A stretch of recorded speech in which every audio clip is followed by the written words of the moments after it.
Hey guys, it's me Anna and you're watching Triple B Game Club. आज मैं mobile games के कुछ reality चीज़ें बता रहा हूँ, इंटरेस्ट।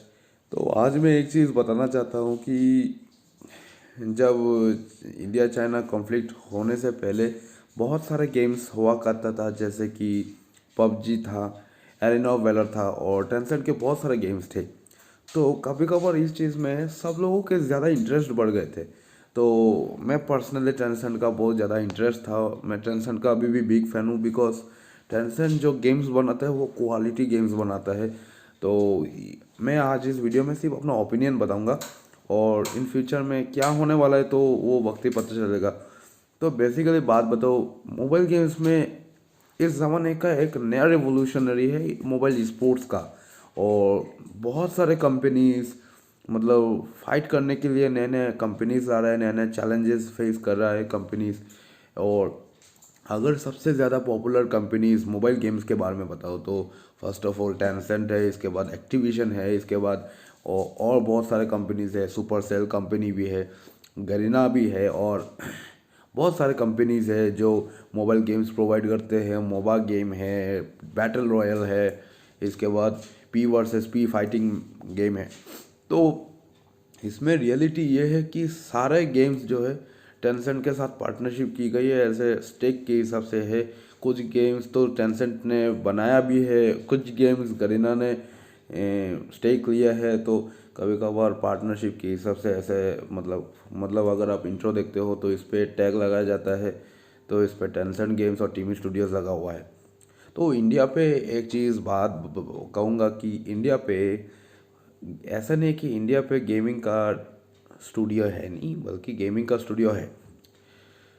एंकोर गेम्स आपने तो नाम सुना होगा, जो कि अब फौजी का गेम है। लेकिन इंडियंस क्या चाहते हैं, मैं आपको रियलिटी बताऊंगा। इंडियंस चाहते हैं कि क्वालिटी गेम्स हो, उस गेम पर लॉजिक हो, क्योंकि right now every youth was getting understanded. सबको पता चल चुका है कि असली गेम्स तो एनीमे, पुराने ज़माने का जो जापानीज था एनीमे था, इसके बाद जो रियलिस्टिक था, जो देखने में मज़ा आता था, चाहे कार्टून्स हो चाहे किसी भी तरीके का गेम्स हो, उस पर एक लॉजिकल होता है। लेकिन आजकल के कुछ ऐसे गेम्स हैं जैसे कि फौजी ज़्यादा प्रोमोटेड था, बहुत लोगों ने इसको इंस्टॉल किया, मैंने भी खेला। लेकिन मैं पर्सनली कहूँगा, मैं ऐसा नहीं कि मैं ये गेम इंडिया है, ये गेम बर्बाद है तो मैं देशद्रोही हो जाऊँगा, देश मैं उस गेम के खिलाफ हूँ, ऐसा नहीं है। मैं एक चीज़ बताऊँगा, मैं तो अपनी इंडिया कंट्री के लिए सपोर्ट करूँगा। लेकिन मेरा प्रॉब्लम ये है कि बहुत लोग इसको सपोर्ट क्यों नहीं कर रहे, क्योंकि सपोर्ट क्यों नहीं कर रहे। फर्स्ट ऑफ ऑल इस गेम के स्टोरी में कोई कॉम्प्रोमाइज़ नहीं है, स्टोरी एकदम मतलब फर्स्ट क्लास है। बट मैं कहूँगा कि इस गेम में कमियां जो है बहुत ज़्यादा है, मैं महसूस कर पा रहा हूँ कि इस गेम में ग्राफिक्स की थोड़ा कमियां है, ग्लिचेस आ रहा है। तो मैंने सोचा था कि यार ये फर्स्ट लॉन्च हुआ है, चलो ठीक है मान लेता हूँ। लेकिन बाद में मैंने खेल के देखा कि नहीं यार, ये तो अपडेट होने के बाद ही ग्राफिक्स जैसा था वैसा है। क्योंकि सिर्फ मैं नहीं, बहुत सारे लोग इस चीज़ को खेल के बोर हो चुके। तो मैं रेकमेंड करूँगा कि ऐसा नहीं कि आपको दोबारा मतलब चाइनीज़ कंपनी पे जाना चाहिए, यह आपकी मर्ज़ी है। लेकिन कभी कभार गवर्नमेंट ऑफ इंडिया ने ये बैन की गई है फॉर सिक्योरिटी रीजंस का, तो मानता हूँ। लेकिन लोग इसको बाईपास भी कर चुके हैं using VPN, using DNS, using proxy, using कुछ भी। कुछ लोगों के पास पेड वीपीएन है।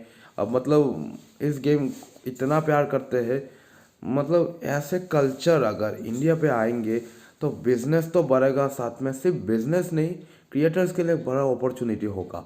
जैसे बहुत बड़े बड़े क्रिएटर्स जो है वो आपको ई स्पोर्ट्स का एक नया कंटेंट दिखाता है, आप ऐसे गेमिंग कंटेंट क्रिएटर्स के हिसाब से कह सकते हो। क्योंकि बहुत लोग गेम्स के ऊपर मतलब मजाक करते हैं, बहुत लोग गेम्स के ऊपर मिमिक्री करते हैं, बहुत लोग गेम्स के ऊपर एक फ़नी चीज़ें बना लेते हैं। तो ऐसे एक असली कंटेंट बन जाता है। बैटल रॉयल में ऐसे होते हैं।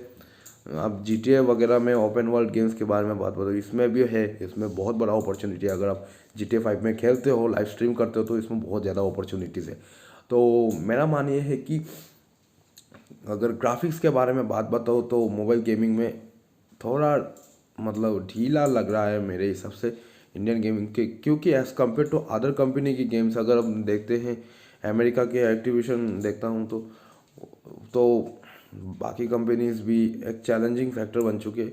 लेकिन इंडिया पे क्या है, कुछ ऐसे कंपनीज मैंने सुना है जैसे कि चाइनीज़ के बाइट डांस है, चाइना के टेंसेंट है, वो अपने एशिया सेक्टर जो है वो सिंगापुर पे शिफ्ट कर लिया है, वो बता रहा है।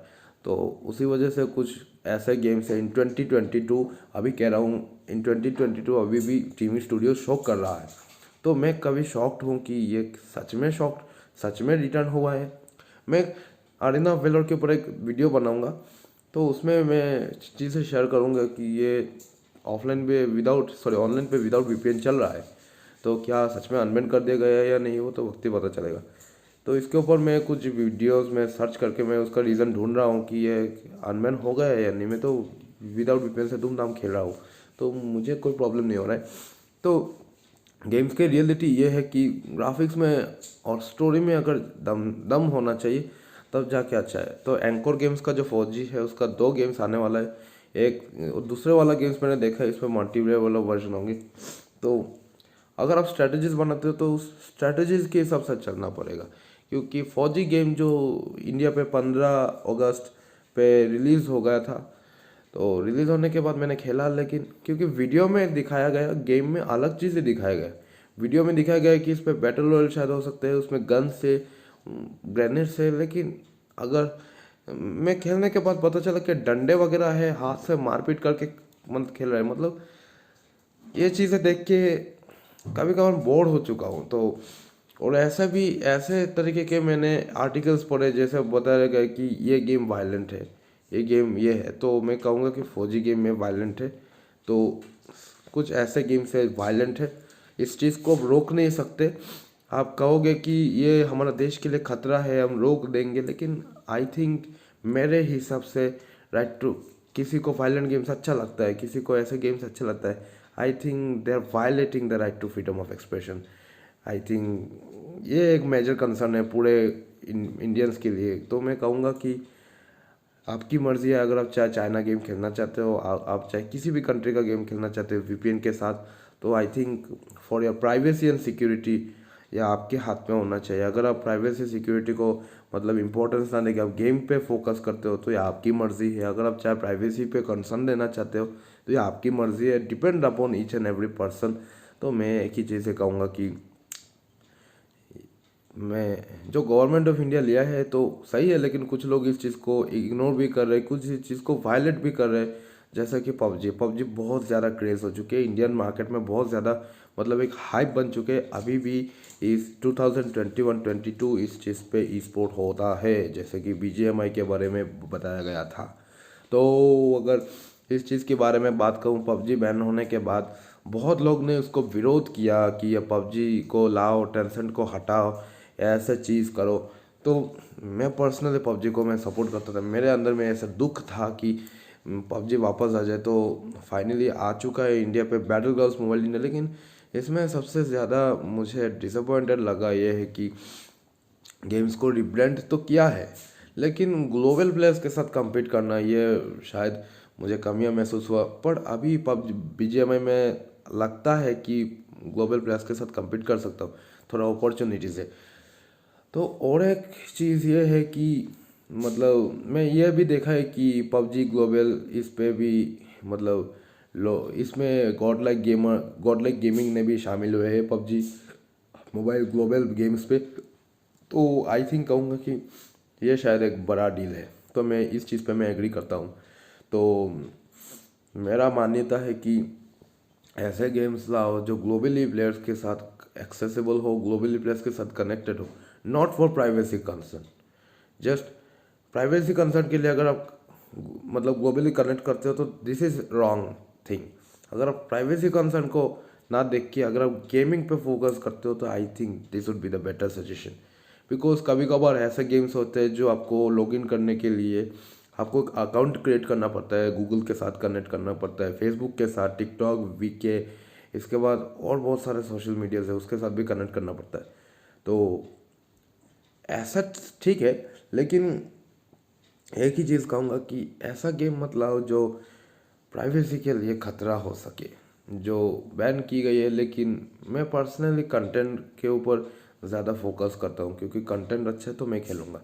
मैं प्राइवेसी के ऊपर कंसर्न ज़्यादा नहीं दे रहा हूँ मैं, बट आई थिंक प्राइवेसी के ऊपर कंसर्न लेना ज़रूरी है, क्योंकि ऐसे ऐसे चीज़ होते हैं फेसबुक पे, आपके ऐसे प्राइवेसी होते हैं। तो कभी कभार अकाउंट पब्लिक अकाउंट होते हैं, लेकिन आप प्राइवेसी के ऊपर ध्यान नहीं देते कि आपका फ़ोटो मिसयूज़ हो रहा है क्या नहीं। ऐसी चीज़ें बहुत बार हो चुके हैं।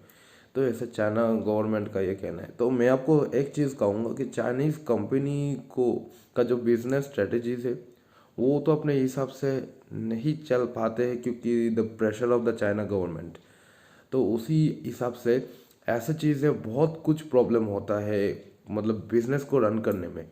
और जो चाइना का जो डिसीजन है वो इंडिया डिसीजन से बहुत ज़्यादा क्लैश हो रहा है, क्योंकि ये जो चाइना का जो आईटी एक्ट है, मेरे हिसाब से पर्सनली मुझे बहुत ज़्यादा डिसरप्ट लगा और ज़्यादा एम्बेरसिंग लगा। तो इंडिया गवर्नमेंट का जो वो चीज़ है, वो जो आईटी एक्ट का स्टेटमेंट है वो भी ठीक है, लेकिन प्रॉब्लमेटिक ये है कि ग्लोबल प्लेयर्स के साथ कम्पिटिटिव नहीं है। तो I think not only Indians, even global players should make a competition, should global companies should come in India for make their opportunities for better business strategies, for some promotions, for some acquisition, for taking, so for some making partnerships, sponsorships, ऐसा चीज़ें भी opportunity होना चाहिए Indians का भी, और साथ ही साथ इंटरनेशनल का कंपनी का भी।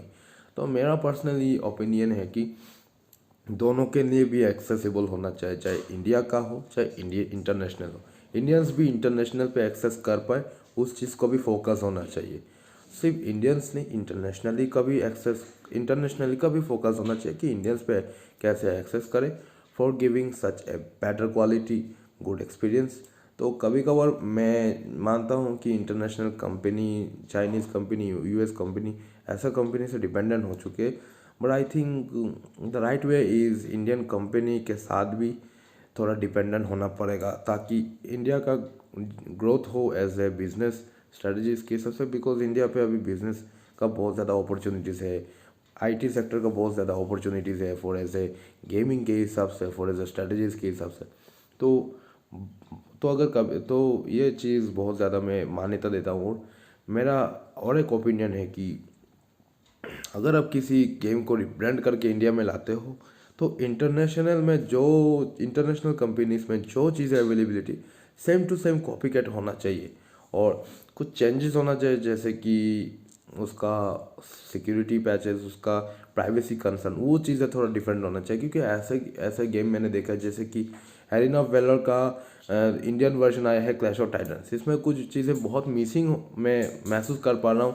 तो इसमें और चीज़ है तो मैं मिस कर पा रहा हूँ, जैसे कि डीसी का जो बैटमैन वाला है वो मिसिंग है, सुपरमैन फ्लैश मिसिंग है। उसके उसके बारे में एक अलग वीडियो बनाऊंगा, उसका मैं अलग बताऊंगा। और एक चीज़ें मैं खुद पर्सनली मिस कर रहा हूँ, जो कि ये बहुत सारे कुछ कुछ ऐसे हीरोज़ है जो मिसिंग है। और तीसरी मिसिंग है कि उसके ऊपर सर्वर पूरी तरीके से, मतलब इंडियन सर्वर है लेकिन बहुत सारे मतलब प्लेयर्स नहीं है, तो इंटरनेशनली भी नहीं है, इंडियन भी नहीं है। तो I think this would be the biggest disappointment of this game. तो इसके ऊपर मैं एक अलग वीडियो बनाऊंगा। और मेरा ओपिनियन सिर्फ एक ही है कि दोनों कंपनीज को अपॉर्चुनिटी मिले, चाहे टेंसेंट हो या फिर, अगर टेंसेंट ने सिंगापुर के ऊपर शिफ्ट किया है और सिंगापुर सर्वर दिखा रहा है तो उसको अलाउ कर देना चाहिए। क्योंकि चाइना है तो अलाउ नहीं है, ठीक है, मानता हूँ फॉर सिक्योरिटी रीजन्स। वरना अगर बड़े बड़े कंपनीज टेक जायंट्स शिफ्ट हो चुके हैं तो उसको अगर सिंगापुर का हो तो उसको अलाउ करो, मेरे हिसाब से अलाउ करने सही है अगर सिंगापुर पे शिफ्ट होता है। क्योंकि सिंगापुर का कुछ चीज़ें अलग होगा, चाइना की तरह ऐसा नहीं होगा मैं एक्सपेक्ट करता हूँ। तो अलाउ कर देना चाहिए, क्योंकि ऐसे ट्रांसेंड वाला गेम्स है जो, जैसे कि पॉकीमोन है वो भी अलाउ कर रहा है। तो मैं चाहता हूँ कि इस चीज़ को अलाउ करें, मैं पर्सनली चाहता हूँ। सिर्फ पर्सनली नहीं, कुछ लोग बहुत मिस कर रहे हैं, कुछ लोग ऐसे ऑल्टरनेटिव निकाल रहे हो, तो ऑल्टरनेटिव चीज़ें का भी सल्यूशन निकाले। तो कभी कभार ऐसा होता है कि रिब्रांड करके भी कोई फ़ायदा नहीं हो रहा है, कुछ फ़ायदा हो रहा है बट हाइप नहीं हो रहा है। तो ऐसा चीज़ भी फोकस होना चाहिए, जो पहले फोकस है उसको दोबारा से ग्रोथ करना पड़ेगा। तो उस चीज़ को भी शायद फोकस करना चाहिए मेरे हिसाब से। तो ठीक है, अगर मेरा वीडियो पसंद आए तो प्लीज़ लाइक कमेंट सब्सक्राइब कीजिए और बेल आइकन दबाइएगा ताकि latest opinions videos news everything articles मेरे चैनल पे मिले प्लीज़। एंड आई थिंक मुझे जाना पड़ेगा, मैं बाद में वीडियो बनाऊँगा। बाय।